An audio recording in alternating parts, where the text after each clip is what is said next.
to TV, where he is in terms of number of books now. And if I got it right, this is number 23 and 24 is forthcoming, right? That is then between the two of us, yeah. So that's the next book launch. And TV is going to tell us something about this book today, The Unfinished Quest, India's Search for Major Power Status from Nehru to Modi. And before getting at that, obviously I have to introduce you to the speaker a little bit. In the case of TV, this is very, very easy for me. I've been knowing him for a long time. So way back then I was a student, and he was a fantastic professor. And he still is a fantastic professor, so fortunately he's been with us now for almost 10 years, teaching for us every year. TV, thanks a lot for that. It makes a very important contribution to us. He is the distinguished James McGill Professor at the Department of Political Science at McGill University, has won lots of awards. Latest one was at the International Studies Association Annual Convention as a distinguished scholar. I had the privilege to be there as well and say a few words about him. It was a great event. And maybe highlighting, so I can say things about research, say things about teaching and everything, but he's really one of those people who has shaped the discipline of international relations. Yeah, so he's been president of the International Studies Association, and probably where he really left a big mark in IR is in terms of global international relations. Yeah, so for those of you who have studied political science, international relations, and for the most part, it's basically a study of, I don't know, the great powers, usually the Western powers, and TV has really spearheaded going much beyond that. Yeah, and that way you can actually see that this makes a lot of sense. Yeah, so he's published a book on Pakistan as well. And now it's India, and TV, thanks that you're with us again, and we're greatly looking forward to your talk, and I think before that we should give him a big round of applause. Thanks for the kind words, Markus. It's always a pleasure to come every year, this time of the year, when weather here is slightly warmer than Montreal. I would only say slightly, but it is becoming warmer, and I am really honored. And I must say, you guys have some very good students, and over the years, I would think many of them are in really nice places now. I don't know, but it's always wonderful to come and teach. Short course, so intense. So some of my ex-students are sitting here, and hopefully I didn't make your life miserable when I was teaching. But any case, this book is a continuation of my projects on status in international politics. I did a joint edited book on status in world politics with Deborah Larson and Bill Woolforth.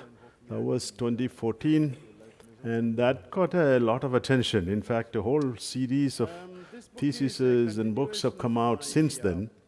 And one of the books they all cite is this, not this, the one I'm talking about, Status in World Politics, edited collection. While I was doing it, I thought about India. And to my surprise, this topic became very, very important under Mr. Modi. So you will hear from me about the status politics that's going on domestically too, to our purpose. So the book just came out in North America. You can get it online, I believe, Amazon, but it should be available in the British world or North American world fairly soon. The copies are now, there is actually a nice discount too, but anyway, I'll come to that later. Since this is a combination of students, and you probably see that picture familiar, you know, this is how the Europeans divided the world to their advantage. To many people say this division of the world generated the modern world order.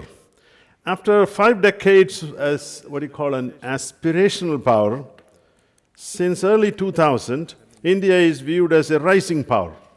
It's no longer, for some it is almost there, for others it's still rising. There are many indicators, sustained GDP growth rate of 6 to 7% for the past 2 decades or 2.5 decades. The nuclear test, the US-India nuclear accord, membership in many international institutions like Quad, quadrilateral grouping of Japan, United States, Australia and India, G20, BRICS, Brazil, Russia, India, China and South Africa. India's ambitions are changing along with its material capabilities. All US presidents since George W. Bush have recognized this. Obama's already said India has risen, which was probably a bit too early to say. But as a scholar, I'm interested to know, why do countries seek status? And there are many puzzles in the Indian case, because this country, when it became independent in 1947, it was one of the poorest in the world. Actually, China was also very poor, by the way. $300 was the per capita income of both. In fact, China was poorer than India, if I may say so. A desire to be recognized is certainly going back to that period onwards. So that's the big puzzle, why Jawaharlal Nehru thought India ought to be recognized as a leading nation in the world.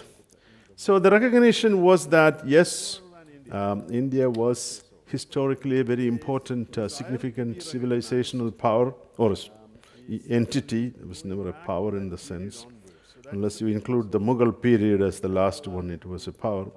It was denied by the colonial powers. The European state system was very much racialized. It wouldn't include a non-European state into the club, as we know that.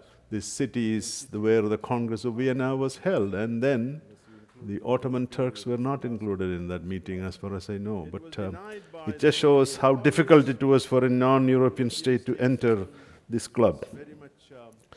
So what is status? Status is collective beliefs about a country's ranking in terms of its valued attributes, placing it in a specific strata in an institutionalized hierarchical order.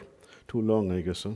Collective beliefs about a country's ranking in terms of valued attributes. Let's stop there. But status is like beauty in the eye of the beholder. A status holder cannot say, I have status. It's the other, the viewer, who says you have status. So that is the big challenge with status. It has to be recognized by others. Now, I also go into what does it mean, comprehensive national power, what is a great power. This concept has become a bit outmoded, as you know. It's not easy to become a great power. In the previous eras, you fight a war, win a war, or make some arrangements with other great powers and get some territories and keep going. That is no longer feasible, but still the dominant understanding from a realist point of view, it's the most capable state that can hurt, that can deprive, and that can provide security to others. Unfortunately, it's a military concept, largely, that it is the largest security creator, security challenger, security provider. Susan Strange widened it, arguing that it is a state with the highest capacity in goods and services, dissemination of knowledge, etc. Now that is still a debated topic.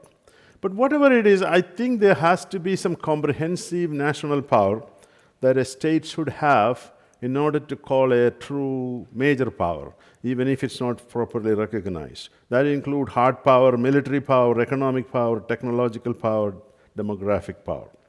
So hard power includes military power, economic, technological, and demographic.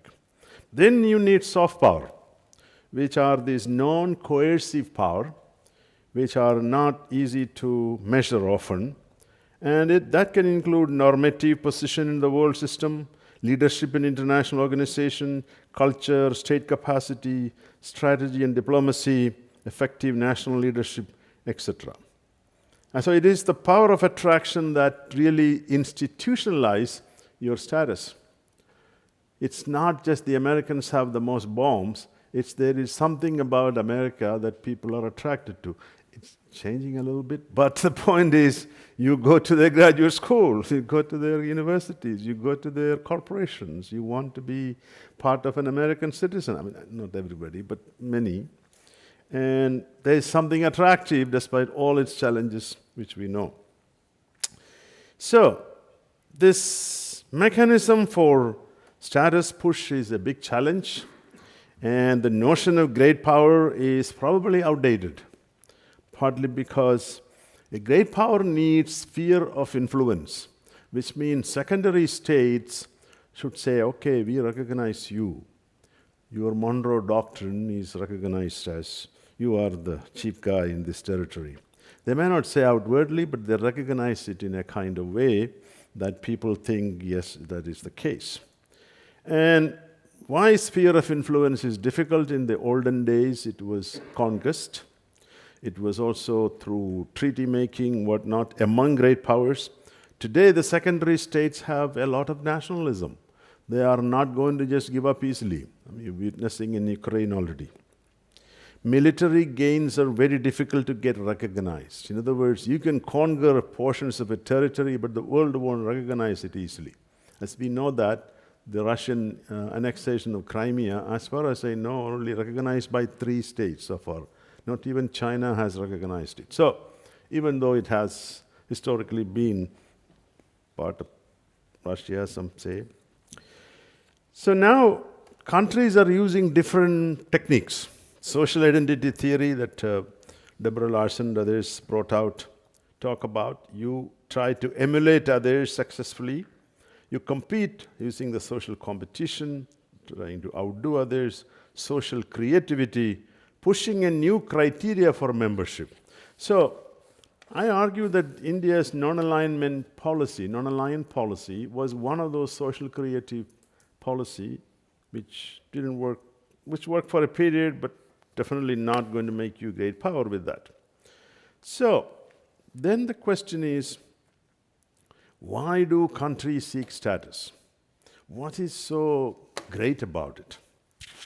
I think there are 2 reasons. First is the intrinsic psychological value. Humans are status animals. When I say animals, I meant we love status. Some people have more craving than others, but basically we do need something. It's the social craving for deference, respect, collective self-esteem, especially for a large entity. If you are a big state in particular, you think you deserve to be recognized. Even small states like to be recognized. European states, small Scandinavian states, Austria. For certain things you have. So when I take your metro, every 3rd minute one is coming. This is what everybody needs. Why they aren't doing this? And your impression of the city improves, and over a period of time, if it is legitimized in a certain way. So you can be recognized even if you are a small state. Just like going to Singapore, you feel, this is an impressive place in many ways. And so people get attracted to that. But for a large entity, it is more than just the soft power, soft elements. It's also larger capacity to shape the international order. There are material benefits. You increase your capabilities, incentivize special rights like membership in P5. The opportunity to shape others' destinies of supposedly lower-ranking actors. And that is perhaps one of the desire to be able to make a difference for other entities. There is also one that is becoming very important in India's case, which is electoral politics. Mr. Modi has brought status in that mix. Anybody who visited India last year might have seen big posters of Mr. Modi along with the BJP party's lotus and the G20 emblem all over India, every village corner, everywhere. What is that? It's telling that we are hosting this meeting and Prime Minister is bringing status to India, re-elect him next time, which is what they are using now partly. This has never been the case in India. It's changed as a result of this. So in other words, the idea is that the leader who brought status, and 78% of Indians think that Mr. Modi has brought more status to India, stature as they call it. Pew is this survey online, this recently one which cited one of the big reasons why they think Modi is to be re-elected is that he is bringing more stature to India. We can debate, of course. Then there is something called a moral right, which is rectifying past humiliations. And this applies to both China and India. China is talking about 100 years humiliation from the Western, rectifying. India is talking about, India means the Hindu right today, 1,000 years of humiliation, 800 years of Muslim conquest, then 200 years of Western domination. So add that up, it's our time to emerge back, bring back our dominant civilizational power. It's very catchy if you are thinking those terms, that you have an opportunity now to assert yourself, become a global player. But this idea of moral right was felt in Nehru's time. It's basically raising the fallen peoples of the world. So when Nehru was talking about non-alignment, the Bantung spirit, he realized that India has a moral mission, just the country that emerged out of colonialism, to help those who haven't yet become decolonized. Duty to help the colonized peoples. So that was not purely for self-interest in a very narrow sense. It was a moral requirement, coming out of the Gandhian struggle, and others were impressed by India's almost peaceful freedom struggle, except for the partition, of course.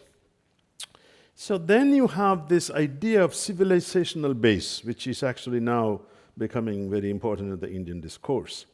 That it is a grand civilization, one of the 7 largest civilizations of the world. Samuel Huntington calls it a mega civilization. It contributed to much to human advancement, but it was denied status, and that is becoming domestically very important for BJP's claim that the civilization, they define it in a very different way, ought to be recognized. It's built around past religious grandeur and present material advancements. So that is a challenge, because how to get, remember I said, it has to be recognized by others. And that dimension, the Indian elite is yet to figure out, how to get accepted this civilizational claim for modern day purposes of status recognition, which is going to be a big challenge, because if you are a secular-oriented societies and liberal-oriented, it's not so easy. But for geopolitical reasons, India is becoming very important, and I will talk about that in a minute. So, status, as I said, is in the eyes of the beholder. So the status seeker can misperceive, as well as the other can misperceive of this problem that the status seeker has.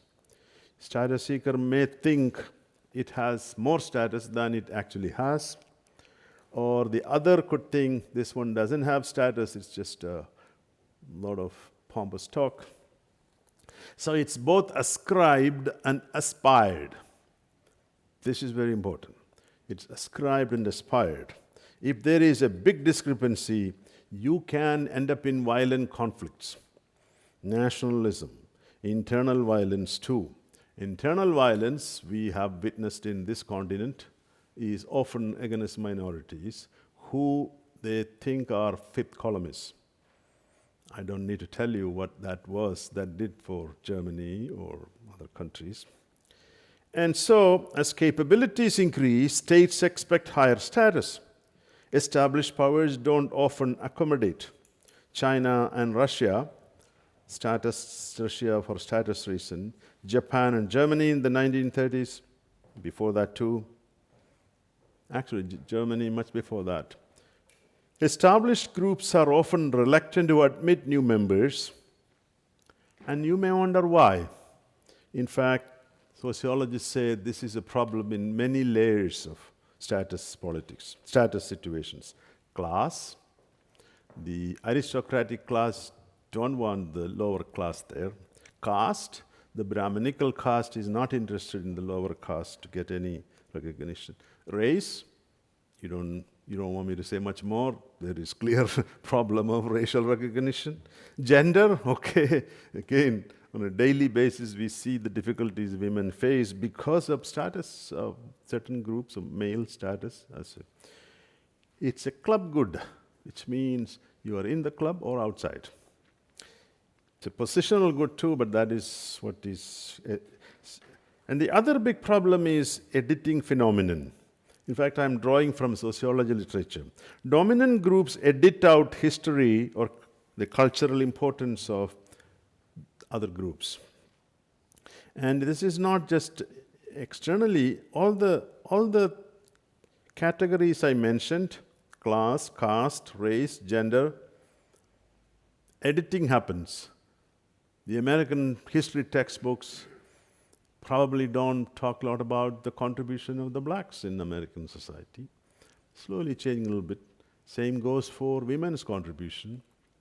So this is a big problem because education, the internalization, your socialization, over time people starting to believe that so-and-so is superior in status levels, ranking, and this is internalized over a period of time. Editing phenomenon is partly happening in all countries, especially they promote certain culture, certain history, while denying the others. And indeed, editing out is happening in India. Unfortunately, today history books are rewritten disregarding the contributions of the Muslim rulers to some extent. And this can create disenchantment for those who are excluded. And that actually, all over South Asia, it's a big problem. You talked about my previous book, A Warrior State.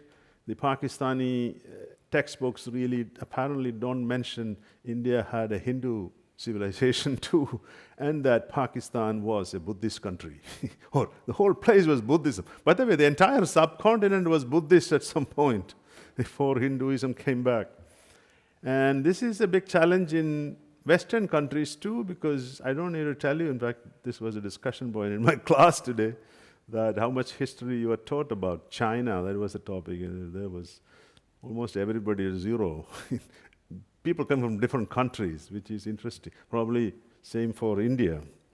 And when you ask the Chinese, do you learn any Indian history? Zero. Or maybe I'm exaggerating. But the point is there is something about this nationalism in educational systems that don't teach the history of other places. So, what makes people change the status? It could be external, internal shocks, leadership change, or in international politics, your value as a balancing partner, balancing player for existing dominant states. And that's where India is today. It's a swing power. It can play a leading role in transforming Asia-Pacific, or at least in the emerging international order. We are yet to see how that will be reshaped, but clearly it is. And that goes back to the elements of status seeking.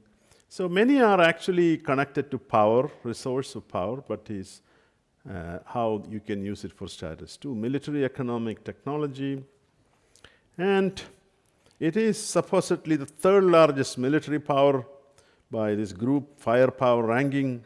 5 factors are included. Nuclear, naval is one of them.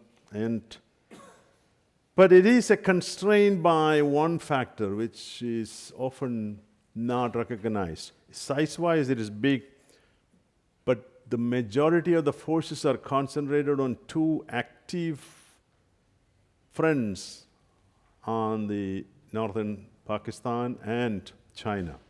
So it doesn't have enough power firepower to influence events beyond the region, at least at this point, you need a navy.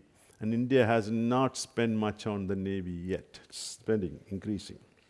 So the Indo-Pacific is where its positionality comes as very important. Strategic location, and could be a very determining factor in whether China will dominate South Asia, Asia Pacific, or the world, or balanced. Now you have an economic power, which is actually the number one, I would call, point today. Aggregate growth is rapidly happening. It is about 4 trillion economy today, and it replaced United Kingdom as the 5th largest economy just last October, which is a big deal psychologically. So sometimes people get this little kick that you colonized us, now we have replaced you. But I don't think that's that simple. By 2030, it is going to be 3rd largest if the growth continues. By 2050, 2nd largest, replacing the United States. Now, I'm assuming there will be no nuclear war, no humongous catastrophes coming from wars or climate change or internal dissensions, so many things, or the next pandemic. So many imponderables in world politics, no? Actually, the pandemic is affecting China's growth today, which we didn't think would happen partly. Technology. Early on, Indian leaders wanted to acquire frontier technologies of the day. Nuclear and space attracted their attention, and the question is why they spent so much energy into these 2 technologies. Other than for status, I don't see much of a reason, because they haven't produced enough nuclear energy. Space, yes, very successful. Probably the 4th most powerful space power today. Landed in the south pole of moon, and the landing was, economists captured it. It was the most perfect ever. It just went like, there's a description in the book from the economist. First time failed. So the Japanese landing, remember, he tilted that one, the same thing. Before that, Russia landed but crashed. So this was a moment for the Prime Minister to take full credit, although it has been developing over the years, this capacity. So, neglected applied technologies. Another evidence that technology was viewed from day one as for status reasons too. And India's biggest conflict with the developed world, especially Canada, especially United States and Canada, was over nuclear issues. NPT. India did not want to be consigned to a nuclear non-state and perpetually denied its status. And the 1998 test was actually a big confrontation to that nuclear order, which had nuclear haves and have-nots. And that was a status assertion. Then India opposed the NPT, the CTBT. By the way, both are actively promoted in this city. So it's interesting to see how the status issue came. Then there is, of course, pharmaceuticals, AI, digital, whatnot. I have some description of Indian advantages, some technologies, some not. Demographic dividend as another big factor here. The 15 to 24 year is 35% of the population. This is actually a big part of the discussion. And my argument in the book that until India develops this human development, human HDI, that is HDI, is actually quite low, as you know. Some parts of India high, majority of northern states not. So I make a pitch that everything about these other forms of markers of power status, they don't matter until you have a proper human development index or human development. And this is needed if you want your status to be recognized and legitimized. That's partly because low attention was given to mass education and healthcare from day one. 2% of GDP on education, 1% on higher education, technology kind of thing, IITs and IIMs. IITs are Indian Institute of Technologies. 1% for everything else. Biggest mistake. Every country that has become prosperous in Asia Pacific, that includes Korea, Korean economy was weaker. Korean per capita income was poorer than India, by the way. And all those developmental states devoted 7 to 8 to 9 to 10% of their GDP on education, mass education. Healthcare almost the same, then infrastructure. And so this is where India is still missing out. 3.5% of GDP on education, but still not producing that high-skilled labor except for the top 10%. And they almost invariably end up in, not all of them, but many Western universities, including the United States and corporations. Now, as you know, many companies are headed by Indians educated in India. And there was a 60 Minutes show showing that to get into India's IITs are more difficult than getting into Cornell, all the Ivy Leagues, because of the competitive national exam. Still, it's not enough. You need to go down in the other part of India. Okay, so I highlighted some of these hard power. Then there is soft power, which is the power of attraction. And many of these power of attractions of the past are now under challenge. But the BJP government believes that this is also giving India its potential power, and this is where a discrepancy probably exists, that it is civilizational power. So that where I think the problem is whether an inclusive civilizational power or an exclusivist civilizational power.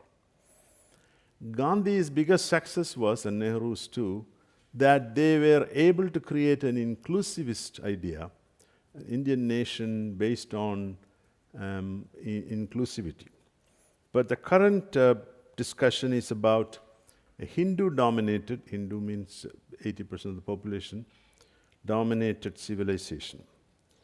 How do you get recognition or status if that's that kind of approach is there? Then the other one that people like often, India was exceptional in terms of a democracy in a very poor country. Messy democracy, but still democracy. It still has elections just going on now, which is a marvel by itself. It's reasonably honest election, and there is some violence, but nothing for this. And this is one institution, electoral democracy has been working. Then there is secularism, which is state won't take the side with any religion. That is changing a little bit. Federalism, that its constituent units have some rights, and that it won't take away their rights. A three-language formula, Hindi, English, and the language of the state. And that has made what you call linguistic peace. Earlier there was a big struggle in Tamil Nadu because the Tamilians thought they were imposing Hindi. Now, these are soft power, and big claim of India that it is an example of that you don't need to be rich to be democratic. And instilling that democratic idea was what Nehru and Ambedkar, the constitution maker, did early on. Now, this is being contested by the current system, the regime, arguing that all these are good, but they're not enough to make India a strong state. Strategy and diplomacy, another one very important. Non-alignment was the earlier one. Now they call it multi-alignment, which means you don't really get too close to anybody. You keep your options open, that you don't want to make too many enemies. Smart in many ways, but it has its limitations. And the aim is to create strategic autonomy. Actually, there is a point in that, and a great power should have strategic autonomy to choose. But if the system is very polarized, there is a real Cold War, then the question is, where are you? You cannot stay too long as a swing power. I'll come to that a little bit later. There is this idea that the Indian diaspora is a soft power too. Well, there's the wealth producers. America's largest, the most economically wealthiest group is Indians, which now is 4% of American population, 4 million people, actually, not 4%. Same in Canada, but maybe 1 million. There are strengths and weaknesses. Some in the diaspora like to bring back this idea of a Hindu nation state. Also a lot to do with the idea of humiliations they feel. And They may be highly educated in technical subjects, but probably have very little liberal arts education. So that's the big challenge of bright people without liberal arts education sometimes miss out on history, and they may develop the binary view of the world, us versus them, but that's a big story. But I'm not saying all the diaspora. The large numbers are very much for a democratic, secular India. Internal status inhibitors are critical here, which again, I think this is probably my claim in the book, that they have achieved a lot in aggregate capabilities, but the state is still weak. And it is the most unequal rising power perhaps in history.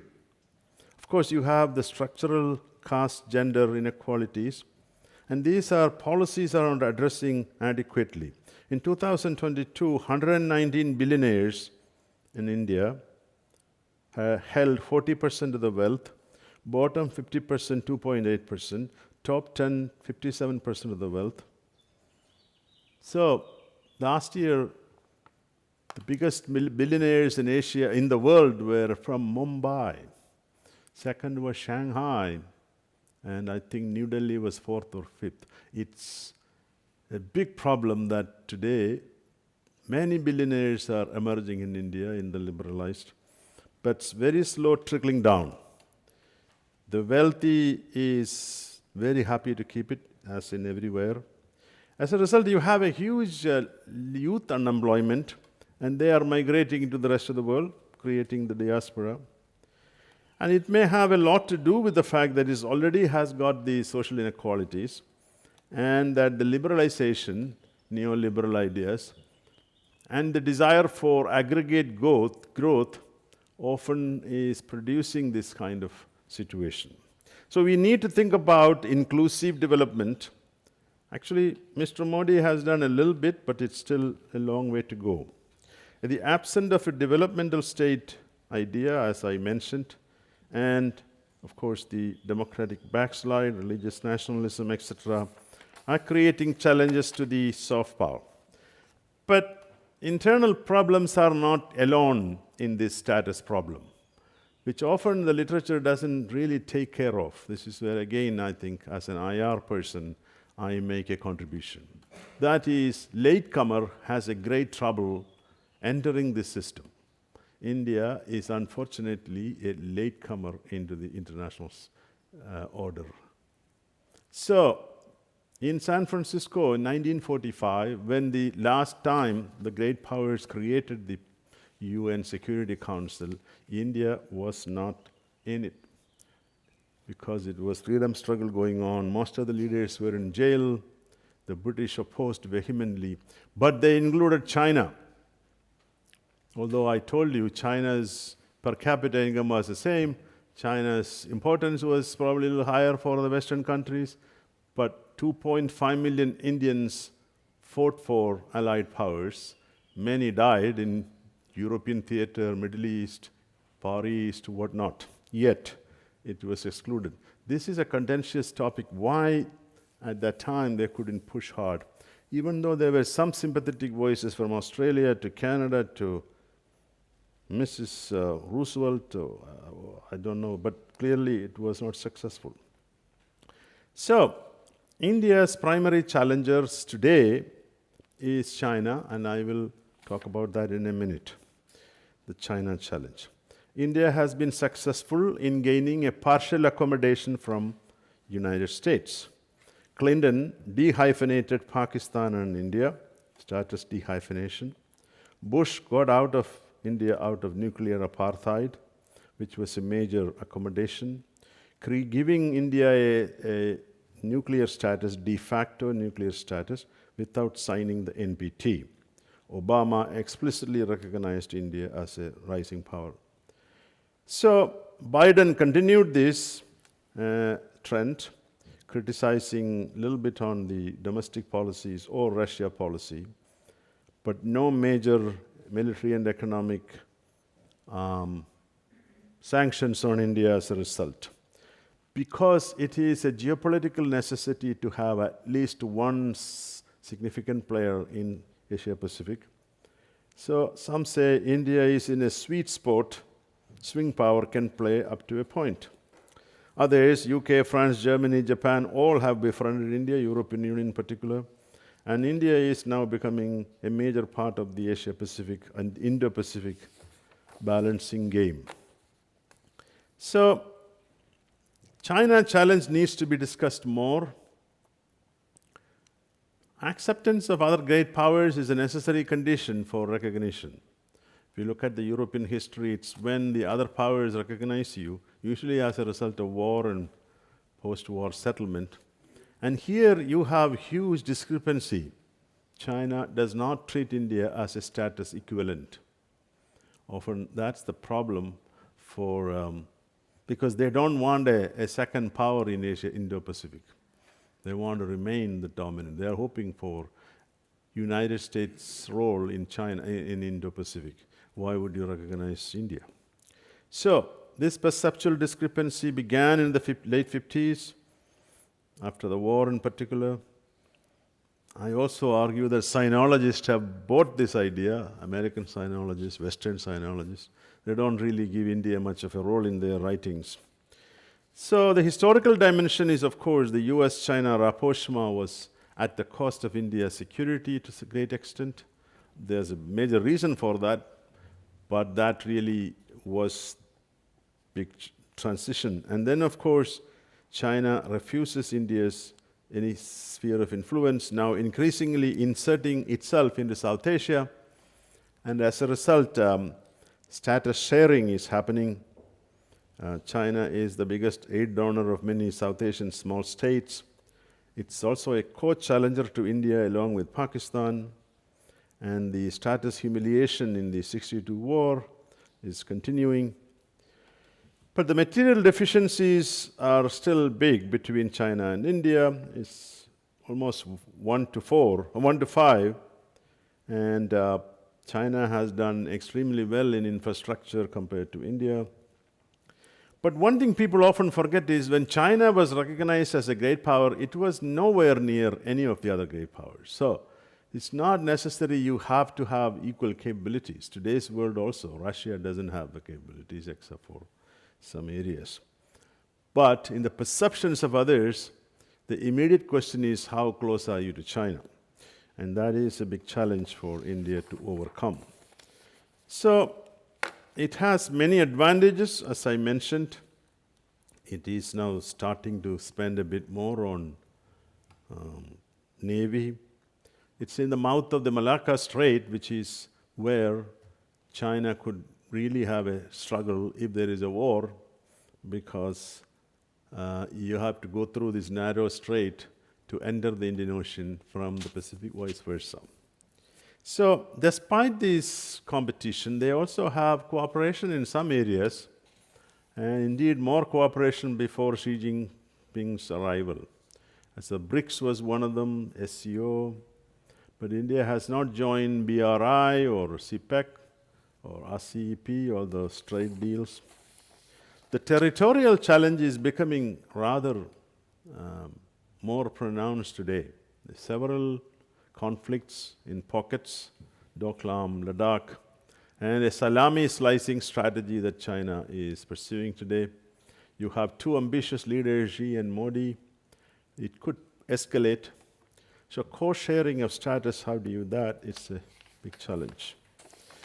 I talk a little bit about Pakistan's status challenge. In fact, the Indo-Pakistan conflict is also a status conflict, which I have discussed in the previous book, but in this one also, how the Pakistani elite viewed India as a competitor in the status domain, coming out of the historical experience of the Mughal Empire onwards.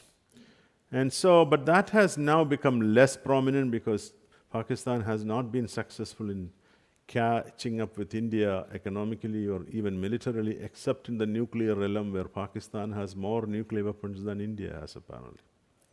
So India is trying to transcend South Asia, the region, moving away, and a lot of its doing is transcending, developing links with Southeast Asia. They call it Look East, now it's Act East under Mr. Modi, and towards the Middle East, Act West, And they have made some progress, success. Even the Gulf countries recognize India as a major partner. They like the swing role India plays, and the economic role is a big importer of their crude. And so even though they find the problems with the anti-Muslim policies, they seem to be playing the card well for India. So, slow march toward higher status is happening. I don't want to deny that India has gotten a lot more than what it was before. And a lot has to do with India's improving relations with the United States. And this, I think, will be very critical, how that relationship moves. And whether it will become an alliance or not, very unlikely unless China becomes a major existential threat to India. So what are the future like for in a multiplex world order where multiple states? India has more agency today. It can say no. It was not the case before sometimes. It is an aid giver, not an aid recipient. Once upon a, during the Cold War, it was depending on others often. So there were limitations. So the material growth is giving confidence to India, and that has to be recognized. So the question is how to gain legitimacy and durable status. Hard power is important, but I argue soft power is what gives legitimacy to one with the hard power. You can be, North Korea has a lot of military power, but has got the status because the soft power is missing. So you need to engage, you need to create these linkages. How to make a difference to world order. Rhetoric is not enough. What is the conception of the international order, the world order? Can you offer something new? But one thing is very clear. If you can navigate there without a war, if you can get there without a war, that will be a coup for a rising power. In human history, as Graham Allison's book talks about, out of the 16 power transitions, 12 were through war, only 4 questionable cases, but still, the fact that war has been the way status recognition occurred in the past. And now, if that changes in the Indian case, it will be quite amazing. But more than that, scholars need to look at status politics in internal societal level factors. And here I think it's a classic case of India's domestic politics is fast becoming competition for status, electoral politics. And of course, the majority-minority interactions also claims that certain policies, certain past situations did not help to project the powerful state that India wants to become.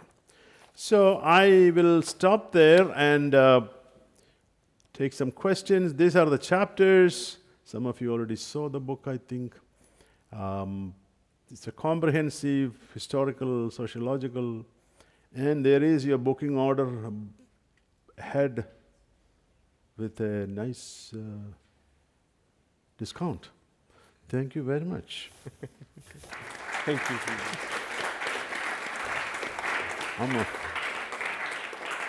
Okay.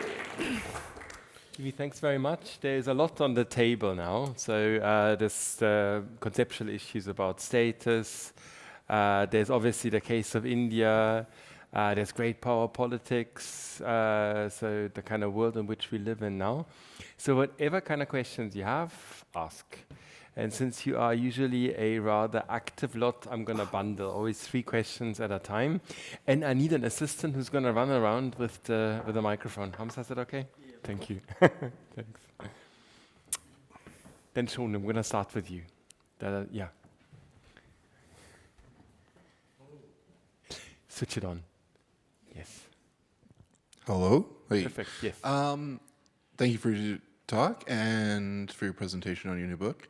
And I had a question. You were talking about military expenditure and military presence. What would India stand to gain by investing in a navy? Do they have any form of real, I guess, contention in the Indian Ocean?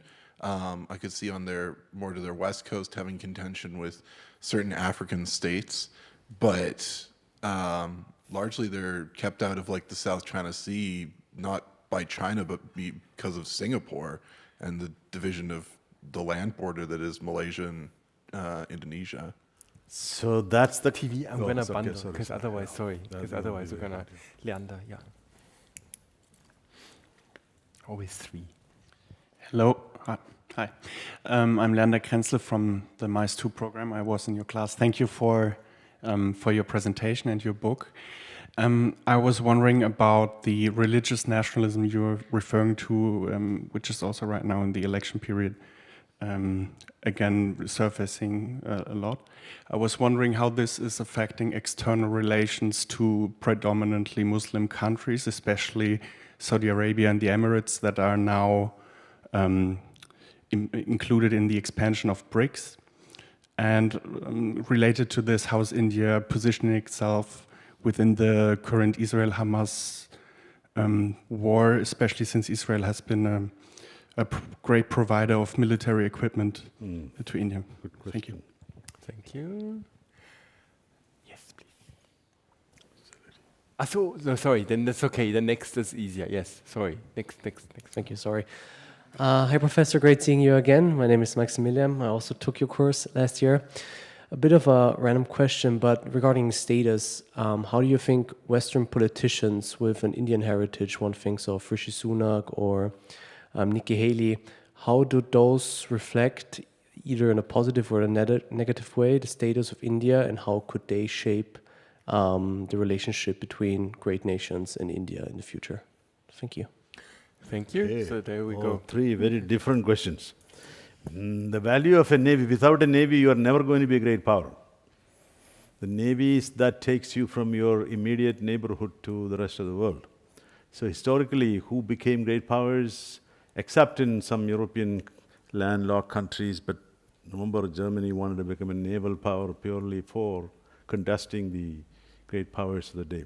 In the India's case, 7,000-mile long or kilometer-long coastal line, and the Indian Ocean has been historically and today emerging as a very important zone. So if you don't have a navy, how do you do anything? Natural disaster to piracy to whatnot. The navy spending has been increasing and also in competition with China. So if you are competing with China, you need a navy, and you have now 2 or 3 aircraft carriers in the making. Quite a bit of submarines are in the making. And India sends sometimes to South China Sea some kind of naval presence. And supporting countries like the Philippines, India is selling arms now, more than it used to. Just recently concluded a big transfer of missiles to the Philippines. So for these other countries, if you want to be a part of the Quad positioning, if it becomes a military alliance, Indian Navy is pivotal, and the US is counting on India. If there is a war, the Andaman Nicobar Islands, that's where the Indian naval facilities, will play a big role. Now I'm making a futuristic, or this is assuming it's going to happen, that China will have to worry about. So China is, of course, concerned about that. That's why they are looking for bases. They are not getting it easily. And they have one in Djibouti, but that's the extent of what we know. But they have civilian ports in Bangladesh, in many of these countries. Now, spending on the Navy would be also very useful for many other status reasons in historical terms, in contemporary terms. And people say that the Navy can be an enhancer of security for other small states, for instance. Remember, there was a coup in Maldives, and the Indian Navy rescued the prime minister, president at that time. So small states would look up to you in Southeast Asia if you have a navy for your help. And Indian Ocean has a big problem with piracy today, and especially the Houthis and all now fighting against the shipping lanes. And India has been rescuing a lot of ships from piracy. So that is a given. Any ambition you have will require a navy. and naval platforms. India has an advantage that it has many of these places could be used as naval bases, which China doesn't have. China cannot enter Indian Ocean that easily. Religious nationalism and the external relations, that's a big paradox. Saudi Arabia and UAE have improved its relations with their relations with India under Mr. Modi. Isn't that amazing? Even though they have also improved their relations with Israel. Have you heard them saying anything about what's going on in Palestine or within India? Very little occasional here and there. They are playing very at least the regime. I am not saying the people. The people must be very unhappy with what's happening in both cases. So the regimes have made strategic choices. Where can they sell the oil next? That's basically India and China. Because the middle class is growing, the cars are coming. So a lot of it is problematic in the Middle East, and one of them is this idea that somehow material things are more important, so there's nothing much is happening. Indian position on Hamas, I think they've condemned the Israeli aggressions, but again, most countries are keeping quiet in this evolving tragedy.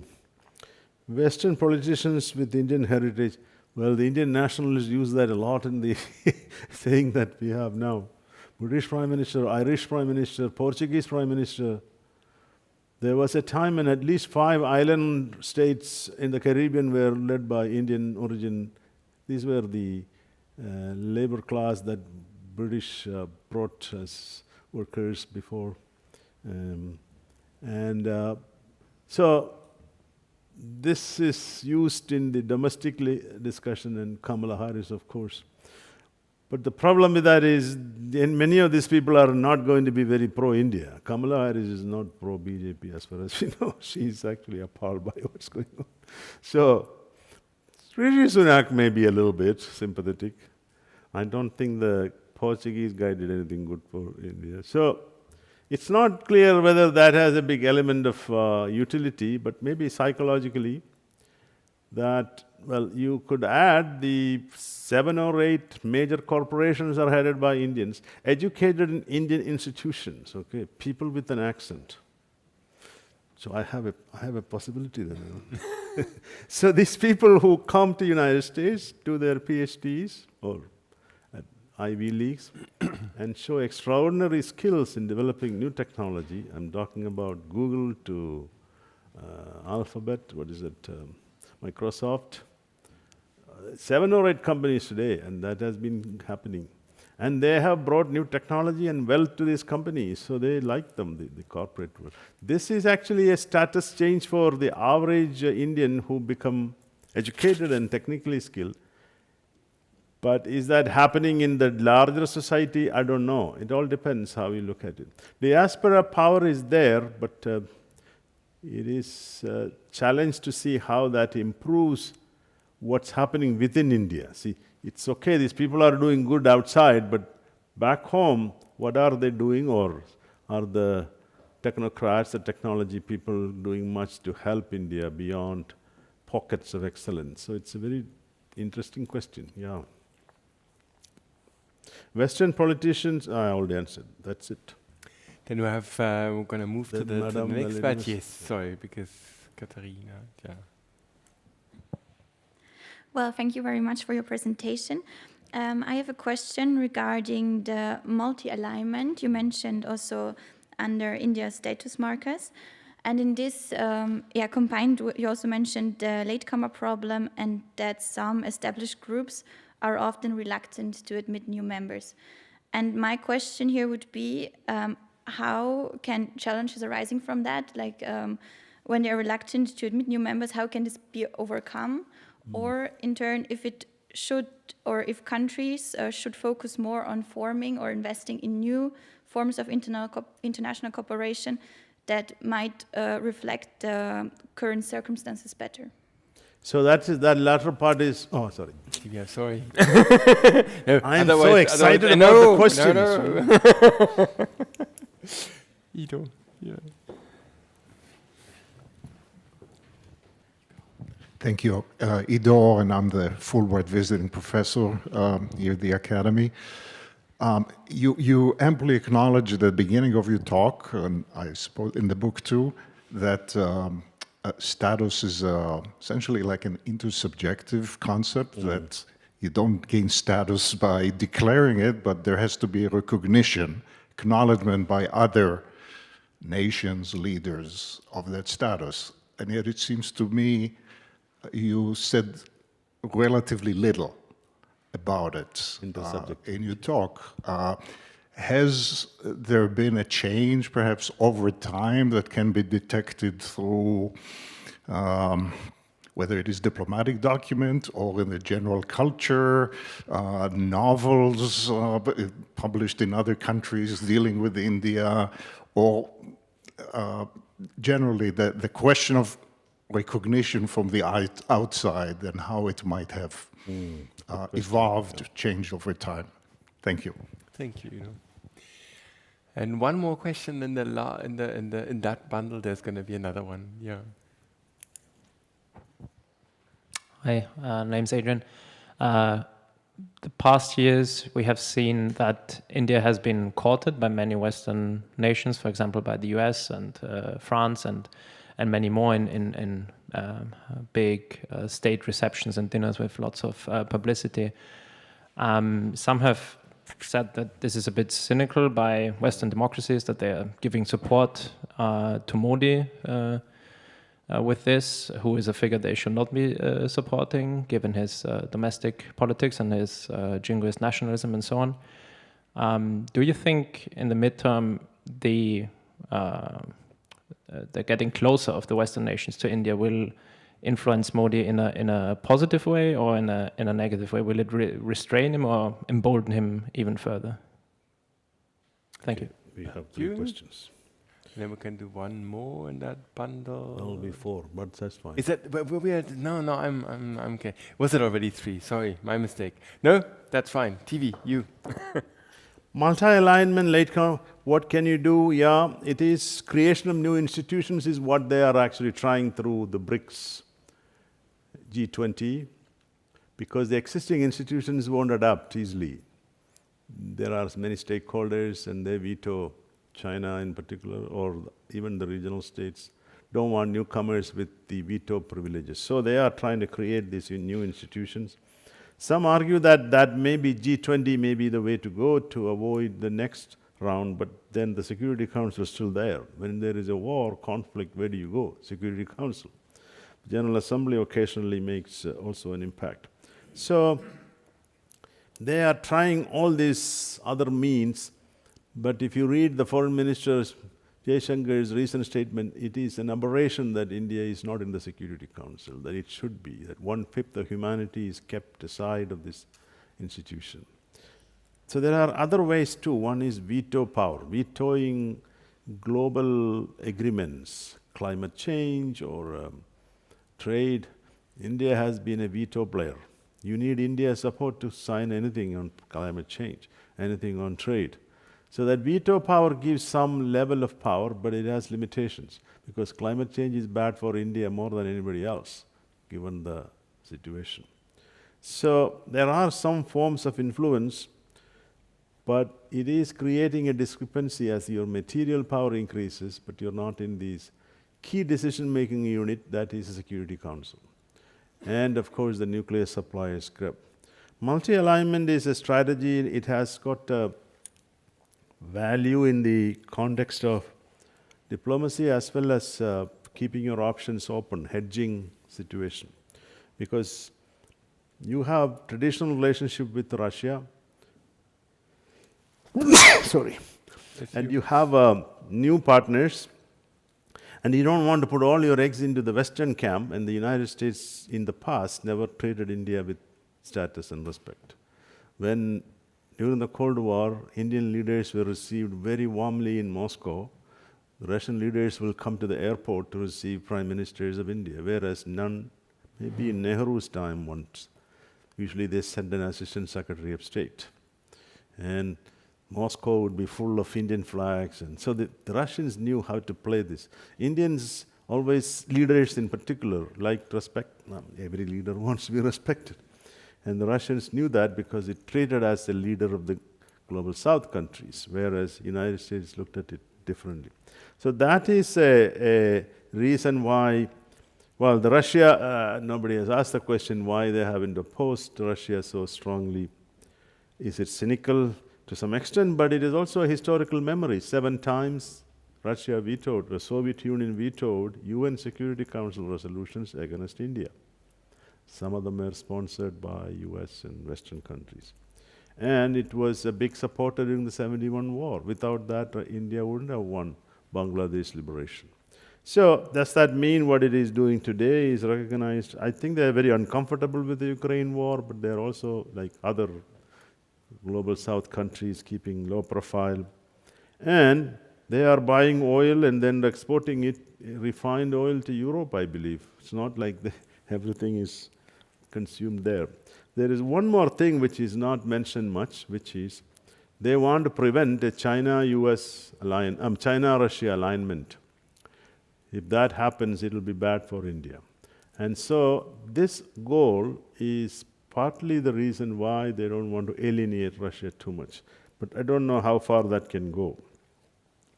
Intersubjective process, actually that's a big part of the discussion in many chapters, where I argue that in some areas, many of those parameters you mentioned, there is diplomatic recognition of India a lot more today. And the Pew research shows appreciation for India has grown, except on this idea of religious nationalism, which is, and the world is also becoming quite a bit right-wing dominance in the US, so there's a certain percentage of the population of the world, in the Western countries too, don't mind this Indian nationalism, religious nationalism. I don't think Trump cares a damn about Hindu nationalism, that's 30% of America, no? So this idea of a liberal idea that freedom, all that is not evenly shared even among the Western countries.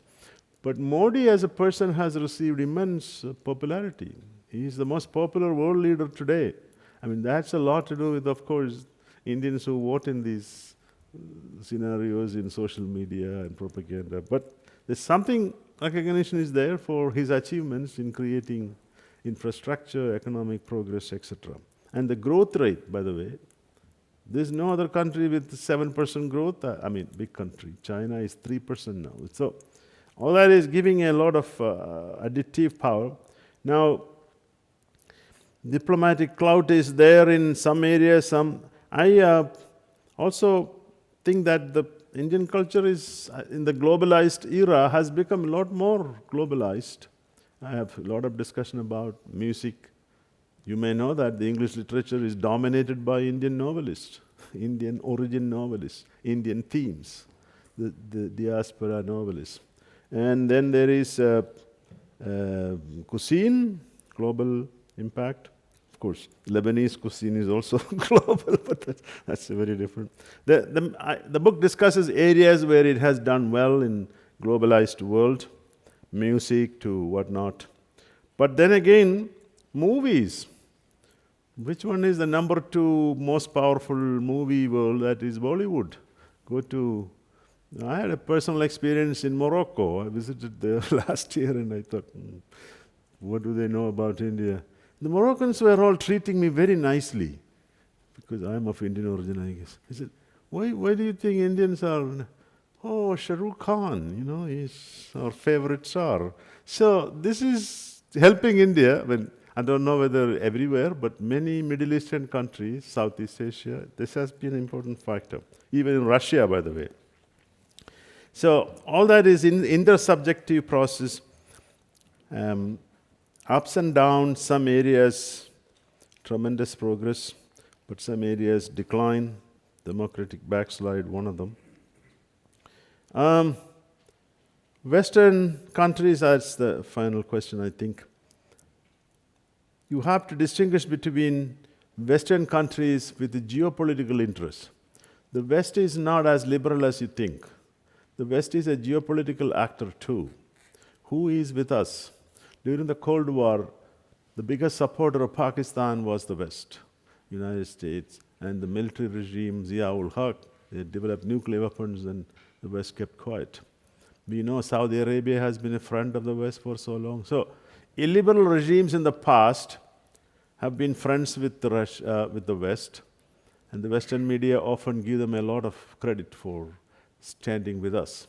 So we have this idea somehow that geopolitics doesn't matter for Western understanding. So a lot of what is going on is this perception that we don't want to alienate India. And that if you say too many things, then...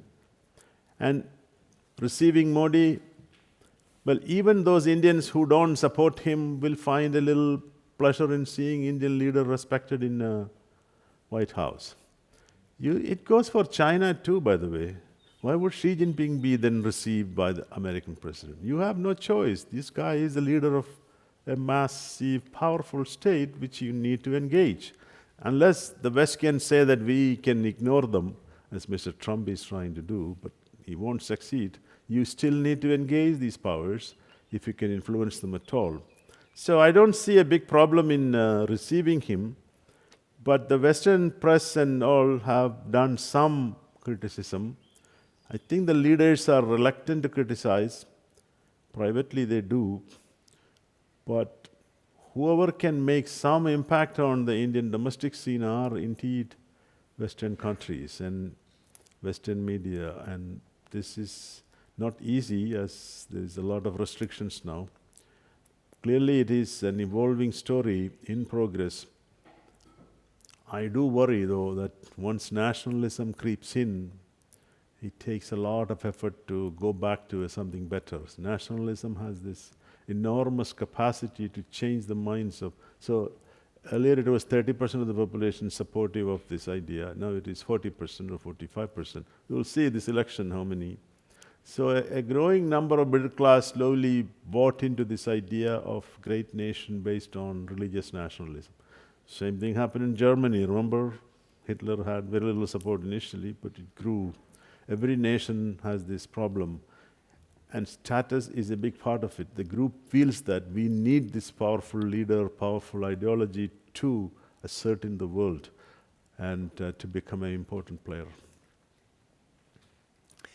Good, then we have, let's do one last round, but really the last one, quick questions and quick answers, and we're going to be... I'm impressed nobody is leaving. No, that's good. That's good. Yeah. Yes. Thank you, Professor. My name is Muaz. I'm also a second-year student here. And I remember you said that everything, like those facts as power, hard power, soft power, is nonsense if you don't have that human development index, which is a crucial thing to be a great power. And I'm thinking about, you explained also that some bright mind students are going abroad to have a better quality of life. How do you combine that? How do you think in future, or did it like develop between this time period in your book? That will be really interesting. Thank you. You mean the brain drain? The brain drain, yeah, the brain drain and the human development index, which you mentioned. Yeah, so... Thank you. Who wants to ask another question? Are you okay? Caleb, yeah. Hi, my name is Caleb. Thank you, Professor, for your presentation. I was just reading up on right now on India's relationship with Africa, and you've been discussing how India is going to be a rising power, or is trying to be a rising power. How close do you think is the relationship between India and Africa, and how much will Africa impact India's trajectory of being a superpower in the future? Thank you. Okay. Anyone else? Are you everyone happy? There's one more. Oh, yeah, no, one more time. Good. Yeah, because you mentioned the rewriting of history in religious nationalist terms, and you also mentioned the music and movies and so on. There's this one movie, I don't know if you watched it, Triple R. It's the won an Oscar last year, and the third highest the one grossing. with the music. Yeah, exactly. And the last scene of that it's a very nationalist resistance movie against British occupation. And the last scene shows national heroes of India. And one of these heroes was, hopefully I pronounced him correctly, Subhas Chandra Bose. He was Subhash Chandra Bose. Okay, thank you. And he was actually in the Second World War aligning himself with the Germans and Japanese. Japanese mostly. Yeah. Mostly, but also said anti-Semitic remarks and so on. And in this context, I wanted to ask, what is India or this nationalism also rewriting India's position in the Second World War and its heroes, resistance heroes, quote unquote, of this time? Because you also mentioned the millions of soldiers who died in the war. Thank you. Thank you. I think the rewriting is mostly happening the post-independence. There's less attention to Nehru and those first leaders. Occasionally Gandhi comes up, but along with that there was another leader called Patel, who was a deputy prime minister, who was from Gujarat, who wanted a strong India within a democratic framework. So Mr. Modi actually likes him. There is the biggest statue of Patel in Ahmedabad right now, one of the biggest in the world. But it hasn't really sold. Nehru is still the man who made India initial. Subhash Chandra Bose, yes, actually very popular within the Congress party, got disenchanted with Nehru and Gandhi for peaceful resistance. Then he left India, went to Germany, went to Japan, formed the INA, Indian National Army, with those British soldiers who were conquered by the Japanese. Remember, Japan conquered Singapore and Malaya, and there were a lot of Indian soldiers fighting along with the British, but the British surrendered and they left, and then these people joined under his leadership. So they resisted. They were part of the resistance movement and joining with Japan. With Japan offering quite a bit of promises that once they will liberate India. Now, in hindsight, they wouldn't have liberated India, and if they won the war, it would have become a Japanese colony, and I would be speaking Japanese, or if at all I were born, because very hard to see a lot of contingencies in this situation. Subhash Chandra Bose is worshipped by tons of people because he was militant and but he died apparently so some people in an air crash, some people believe that he never died, so he's still there. He will come back one day, but now probably at least 120 years old, so he cannot come. So anyway, his grandson is grandsons are still in India. I know, I met one of them. Africa is a big part of India's grand strategy, and with China, competition for Africa's development. India has a big advantage with Africa, diaspora, historical ties, supported African freedom struggle, and even now, India invests quite a bit of money. Doesn't get much credit for what it does. It has created this Africa corridor with Japan. It has not done a whole lot. But pockets of Africa gets a lot of support from India. And during the COVID and all, it's the Indian medicines that really go to, even today, 60% of Africa's medicines come from India. Well, some are patent-released medicines, and Indian companies do that. So then G20 meeting, this was India's biggest achievement, I think, bringing African Union into G20. It was also a morale boost for African countries to be accepted in this kind of ranking orders. But countries like South Africa, which experience apartheid, are quite unhappy with India, I think, but they don't express it much because they are part of BRICS, given the issues of ethnic conflicts, religious nationalism in India. So, if you look at African countries themselves, sometimes do engage India in their effort to get more out of the kind of playoff between China and India. I do think that Africa has great advantage for India for various reasons, and I think it's something important. HDI, yeah. Although there is this argument that the previous great powers, when they became great powers, they didn't have a great HDI. The United States had a wealth, but a lot of poor and almost racialized, highly backward situation. Russia, But if you look at the history of some of these countries, Peter the Great wanted to modernize for reasons of the only way Russia would get the respect would be to become like the West. Same in Japan, the Meiji Restoration. In fact, I have discussions of all those. Meiji Restoration was if you don't modernize, if you don't bring the educational standards, if you don't become democratic, all that, you will never get the respect. Strong army, rich nation, strong army. Of course, all that led to disastrous outcomes. In Russian case, we have a lot of examples, Catherine the Great and whatnot. Same with the welfare state idea in Germany, Prussian, German unified, Bismarck's ideas. You need to clothe and feed the soldier to fight better. So the welfare state is actually a German contribution, which you probably know, which was adopted later by other countries. So all these countries realize that some level of social improvement is needed. Inequality, deep inequality can hurt. Even Roosevelt's new society, the post-war settlement of the GI Bill and all that, social welfare state, social security, motivated by the United States will never be a united country if we have too many poor fighting each other or class division. So any country in the modern world that has become powerful in many ways, multi-level, needed to address the human development factor. India is addressing it slowly, but the rate is very slow, inequality is very high. Then you have a caste problem, which means you have the Dalits, the lower caste, are not really coming up rapidly. But this government and the previous government increased the subsidies to the poor.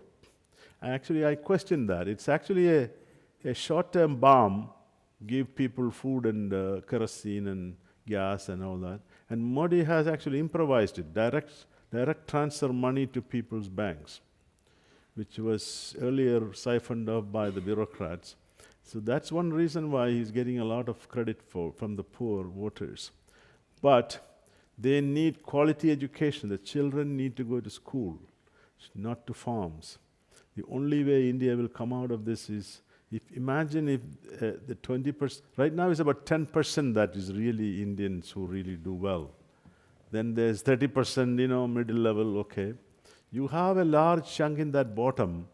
Imagine if they also come up. This country could be very powerful. This is a humongously big place, and it has got a lot of potential.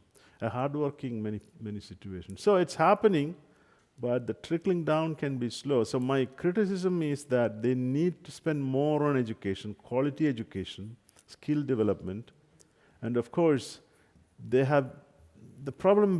Difference is between China is the lack of manufacturing jobs. China focused on manufacturing, India on other things, services and software, pharmaceuticals, etc.